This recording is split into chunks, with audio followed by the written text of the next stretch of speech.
नागपुर ग्रामीण में जब से कोरोना का प्रादुर्भाव पूरे देश में हुआ है तो हमारे महाराष्ट्र में भी बड़े पैमाने पे था, लेकिन नागपुर शहर छोड़ा तो ग्रामीण में परिस्थिति बहुत कंट्रोल में थी।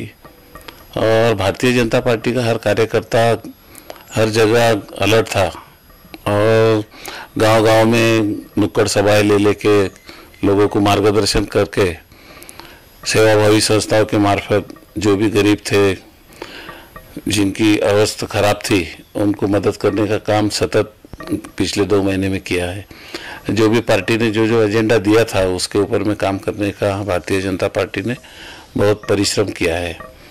हमारे काटोल शहर का काटोल निर्वाचन क्षेत्र में ऐसी कहीं दिक्कत अभी तक के नहीं आई है। अभी 2 दिन पहले सिर्फ एक खेड़ी मन्नाथ गांव के अंदर में 2 पेशेंट वहां पे पॉजिटिव पाए गए हैं, नहीं तो ऐसा कहीं कुछ देखने में नहीं मिला है। सबने अपनी अपनी सब सरपंच है, सभी लोग है, पुलिस वाले हैं, बड़े पैमाने पे सभी ने वहाँ पे सहकार्य किया है ग्राम पंचायत के स्तर से, और सभी सेवाभावी संस्थाओं ने उसमें अच्छा काम किया है। की तरफ से जो अनाज आया था वो अच्छे तरीके से बांटा गया है, लेकिन बीच में दिक्कत हो गई थी। कुछ राज्य सरकार का आदेश आना बाकी था तो उसमें कुछ दिक्कत हुई थी, लेकिन बाद में फिर सभी राजस्व विभाग के अधिकारियों से मिलकर उसमें वो दिक्कतें दूर की गई है।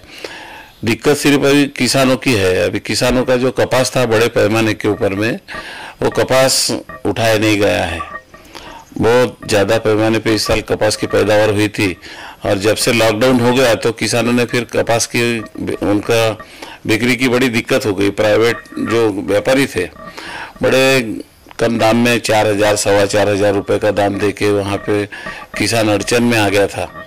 तो ऐसे टाइम में सीसीआई ने जो कुछ परमिशन दिया था जो कोठा खरीद करने का, वो राज्य सरकार के कुछ सेंटर वहाँ पे खुले नहीं थे, इसलिए किसानों को बहुत दिक्कत हुई।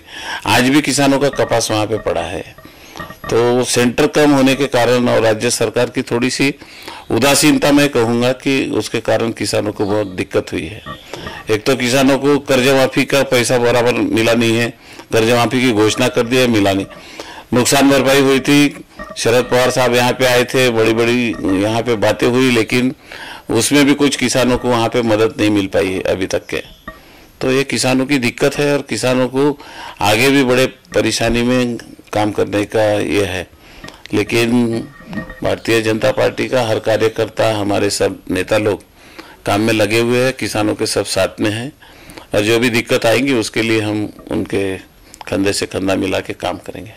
नहीं, किसानों को, बैंकों को राज्य सरकार की उदासीनता की वजह से बैंक वहाँ पे उनको बराबर जो सेवा देना चाहिए वो नहीं दे रही है। लेकिन अब हम सब लोगों ने तय किया है, पार्टी ने भी तय किया है कि हर बैंक में जा जाके किसानों को वहाँ पे कर्जा देने के लिए हम उनको ये करेंगे करके।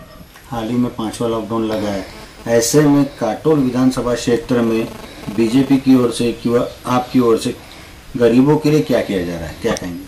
नहीं, गरीबों के लिए तो उनको जो बाहर से आए हुए थे, जिनकी कुछ भी अवस्था नहीं थी, उनके लिए खाने का इंतजाम किया गया है। 2 महीने से भी चल रहा था, हमारे यहाँ काटोल शहर में भी चल रहा था, नरखेड़ में भी चल रहा था, और बाकी ग्रामीण इलाके में भी हमारे भारतीय जनता पार्टी के कार्यकर्ता सबको अनाज भी दे रहे थे, बाकी की सब व्यवस्था भी कर रहे थे, और खाने की भी व्यवस्था आज तक की भी चालू है, हमारे संस्थान की तरफ से भी चालू है, और बाकी भी सेवाभावी संस्थाओं की तरफ से, काटोल नगर परिषद है, बाकी की हमारी सेवाभावी जो संस्था है उनके सभी की तरफ से चालू है। नहीं, नुकसान नहीं हुआ, लेकिन अभी आगे बहुत परेशानी हो सकती है। अभी तो किसानों की फसल निकल गई थी, लेकिन कुछ जगह जहाँ जहाँ कुछ संतरे के झाड़ थे, वो झाड़ों के ऊपर में बड़ा उन्होंने नुकसान पहुँचाया है। तो आने वाले समय में बड़ी दिक्कत की बात है। तो जैसा ही हमको मालूम पड़ा था उसी समय हमने राज्य के मुख्यमंत्री, कृषि मंत्री, राज्य के कृषि सचिव सबको इस बात से, इस परेशानी से आगाह किया था, और उसके बारे में सब कृषि के अधिकारी सब जिले में घूम रहे हैं, और जहाँ जहाँ ऐसा नज़र में आ रहा है उसके ऊपर में इलाज करने का भी शुरू है।